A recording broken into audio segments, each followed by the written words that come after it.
Hi everyone, it's Roxanne here. In this video, I'm going to discuss sourdough bread and how to make and care for your own starter. Sourdough bread is made by the fermentation of dough using naturally occurring lactobacilli and yeast. Sourdough bread has a mildly sour taste, not present in most breads made with baker's yeast. To make your own sourdough bread, you will first need to make and care for a starter. Your sourdough starter is a bubbling living collection of friendly bacteria that will be used to make your sourdough rise. It is the natural yeast that will be used to make your sourdough bread. A starter is a mix of flour and water that naturally ferments. The starter is fed indefinitely, and when the bread is to be made, a small amount of the starter is taken to create an offshoot that will eventually be used in making bread and cease to exist when baked in the oven. Your starter will help your bread to rise. To make your own starter, you will need flour, water, and time. It will take about 7 days before you can bake your first loaf of bread.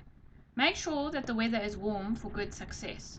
On day 1, you will need 50 grams of wholemeal flour and 50 grams of water. Place the flour and water into a clean bowl or jar and stir together until fully combined.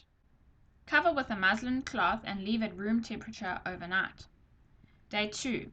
On day 2, you will need 50 grams of wholemeal flour and 50 grams of water.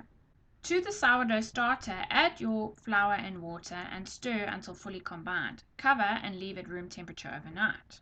Day 3. On day 3, you will need 100 grams of wholemeal flour and 100 grams of water. Start by throwing away 100 grams of the starter. Then to the remaining starter, add the flour and the water. Cover and leave overnight. Day 4. On day 4, you will need another 100 grams of flour and another 100 grams of water. This time you will need to throw away 150 grams of the starter.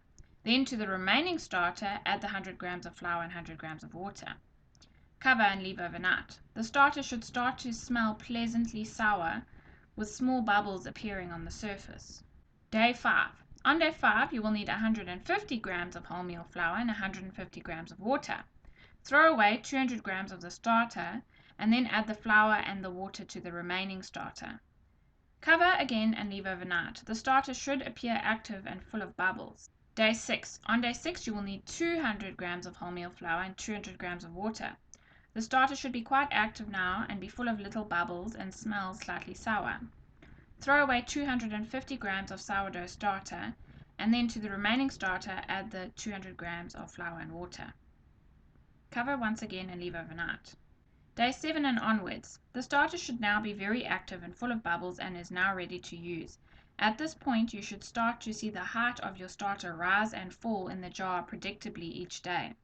This periodic behavior is a good indicator that it is strong enough to use for your first loaf of bread.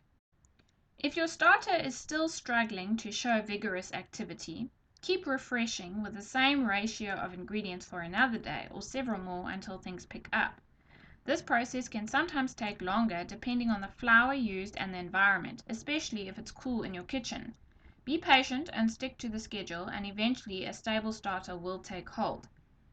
Remember when making your sourdough bread to always retain some sourdough starter which will be fed, ensuring you have some sourdough starter for the next dough. To refresh or feed the sourdough starter, you must take whatever the weight of the sourdough starter you have and add the same weight of flour and the same weight of water. So for example, to 200 grams of sourdough starter, you would add 200 grams of flour and 200 grams of water, and then stir everything together. If you have too much starter, discard the excess and keep back what you need. If the sourdough starter is stored at room temperature, it will need to be fed every day. For the home baker where you might only bake once a week, having to feed your sourdough starter every day can become quite expensive. Therefore, your starter can be stored in the fridge for up to 10 days and taken out when needed. If using starter from the fridge, you will need to take the starter out of the fridge the day before you plan to bake. The night before you bake, you will need to feed your starter according to weight. Then you will need to leave the sourdough starter at room temperature overnight. The next morning the starter should be active and full of bubbles and ready to bake with again. Take what you need to make your dough and then feed the remaining starter and return it to the fridge.